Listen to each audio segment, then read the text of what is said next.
జ్ఞానేంద్రియాలతో గుర్తించేది ఏదైనా పదార్థమే. కానీ శక్తిని గుర్తించలేము. పదార్థం శక్తిగా మారడాన్ని, పరమాణు విస్ఫోటనంలో శక్తి పదార్థంగా మారడాన్ని పార్టికల్ యాక్సిలరేటర్ ద్వారా గుర్తించవచ్చు.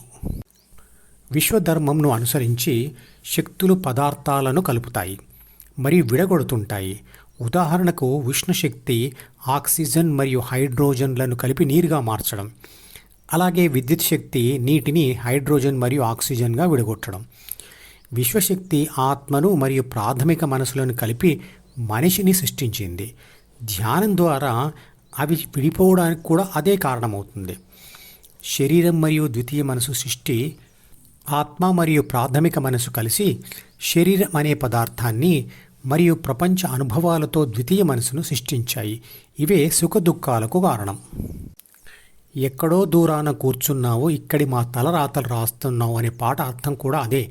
ఆ పాట లింకును డిస్క్రిప్షన్లో ఉంచుతున్నాను, వినండి. పదార్థం ద్వారానే శక్తి ప్రభావం కనబడుతుంది. వెలుగుతున్న బల్బు ద్వారా విద్యుత్ శక్తి ప్రభావం కనబడుతుంది.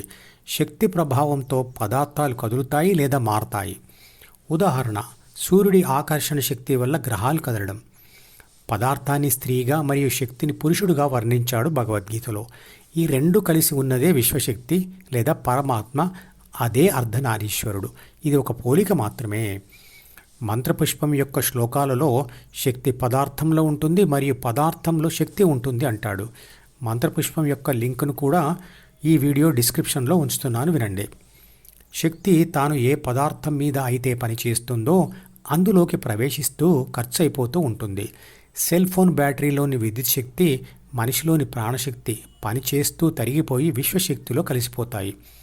అద్దం మీద నెమ్మదిగా పెట్టిన రాయి దానిని పగలగొట్టదు, కానీ అదే రాయిని ఎత్తు మీదకి తీసుకెళ్లి అద్దం మీద పడవేస్తే అద్దం పగిలిపోతుంది.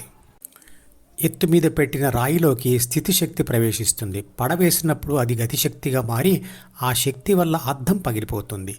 శక్తి ప్రవేశం వల్ల రాయి బరువు పెరగదు, వెళ్ళిపోయినప్పుడు తరగదు. విశ్వంలో ఏ శక్తి అయినా పదార్థాన్ని ఆశ్రయించి ఉండవలసిందే.